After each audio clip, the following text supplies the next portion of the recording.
சிறகடிக்க ஆசை சீரியல்லைக்கான எபிசோடில் முத்துமேலா அந்த வீடை ஒரு பூஜை பண்ணிவிட்டு அதுக்கப்புறம் நம்ம அங்கே போய் இருக்கலாம் அப்படின்னு சொல்லிட்டு ஒரு பூஜை பண்ணுவாங்க. அன்றைக்கி எல்லாருமே இன்வைட் பண்ணியிருப்பாங்க. நீ தான் பூஜையில் உட்காரணும்னு சொல்லிட்டு அண்ணாமலை சொல்லுவாங்க. முத்துமேலா 2 பேருக்குமே மாலை போட்டு அந்த பூஜையில் உட்கார வச்சுருப்பாங்க.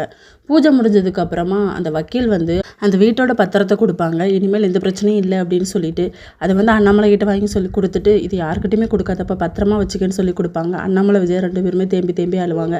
அடுத்த சீனில் மனோஜ் டல்லாக இருக்கிறத பார்த்துட்டு விஜயா கேட்பாங்க, எதுக்கு நீ டல்லாக இருக்கு அப்படின்னு சொல்லிட்டு.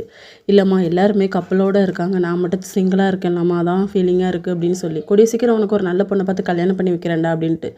அதுக்கு தான் ரோஹிணி டைவர்ஸ் தரணுமே, நீங்கள் தான் அவளை பிடிச்சி திட்டி விட்டீங்களாமே, அதனால் மன்னிப்பு கேட்டால் தான் டைவர்ஸ் தருவேன்னு சொல்கிறேன் அப்படின்னு சொன்னோட அவளுக்கு கால் பண்ணுன்னு சொல்லி கால் பண்ணி பேசுகிறாங்க. நான் அப்படி ஒன்று திட்டிருக்கக்கூடாது, அதை விட அதிகமாக திட்டிருக்கணும். ஏண்டி என் பிள்ளைகிட்ட நீ என்ன சொன்ன, நான் மன்னிப்பு கேட்டால் தான் டைவர்ஸ் தருவேன்னு சொன்னியா? நீலாம் ஒன்றும் தர வேண்டாம், அந்த அவசியம் இல்லடி. இனிமேல் என் பையன் கடைக்கு போனேன்னு வச்சுக்கோங்க, செருப்பை கலத்தி அடிப்பேண்டி அப்படின்னு சொல்லிட்டு அசிங்கமாக திட்டி விட்டுறாங்க.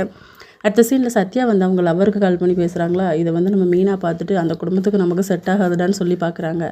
அது நான் செத்தாலும் தான் நடக்கும் அப்படின்னு சொன்ன உடனே, அப்போ நீ செத்துரு, நீ சாகக்கு முன்னாடி எனக்கு மருந்து வாங்கி தந்துரு அப்படின்னு சொல்லிட்டு அவங்க அம்மா சொல்கிறாங்க. இதோட நெக்கான எபிசோட் முடியுது.